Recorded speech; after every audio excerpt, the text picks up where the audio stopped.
So we learned a lot of programming techniques before we even covered functions. So why do we even need them? Well, one, functions allow for abstraction. Even if we're the best multitasker in the universe, we can really only focus on 5 or 6 things at one time. Functions allow us to break some chunks of our code and tuck them away. Once we get that particular function working, we know that it's working and we don't have to think about it anymore. That hides the complexity of a task. So let's take this example of some pseudocode. Let's say our pseudocode is a program that's going to help us get ready for school. And here I have a function to get dressed, to brush teeth, and to eat breakfast. Well, that's really all I have to do to get ready in the morning. I hope you do more than that. But for this example, that's it. Having just those tasks, that hides the complexity of what goes on behind the scenes. Because if we just took the brush teeth and looked at it closer, there's a lot involved in brushing our teeth. We have to ready our toothbrush, which may even be another function where we remove the brush from the holder, we rinse the brush, we open the tube of paste, squeeze out some toothpaste on our brush, and then we close the paste and put it away. And then we need to brush our teeth, which you could break down even more. And then we need to clean our toothbrush, which could be another function where we rinse the toothbrush until all the toothpaste is removed and returned to the toothbrush holder. All of those functions allow us to hide some complexity.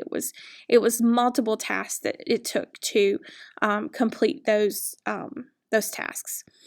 It also allows us to solve some general problems. So taking, for example, our pseudocode of brushing our teeth again, having a function of brushing teeth, having it broken down into smaller and manageable tasks, mean that we can use that function before we get ready for bed, or if we're getting ready for a hot date, or after we eat a lot of garlic and have stinky breath. We can execute that function, brushing our teeth. It also supports a division of labor. So if we took, again, for the example, getting ready for school, and we had a function called eat breakfast, well, what if I wanted cereal for breakfast? Maybe I could talk my younger sibling into fixing that cereal for me, and then I don't have to fix it myself. Or maybe I want eggs, and maybe my mom will make those eggs for me because my mom makes really great eggs. And even though I'm going to get to consume those eggs, I didn't have to be the one that created those eggs, so to say. Okay, so remember, in programming, lots of different people are involved, and having a way for them to work on the overall project at the same time that you're working on the project would be almost impossible without the help of functions.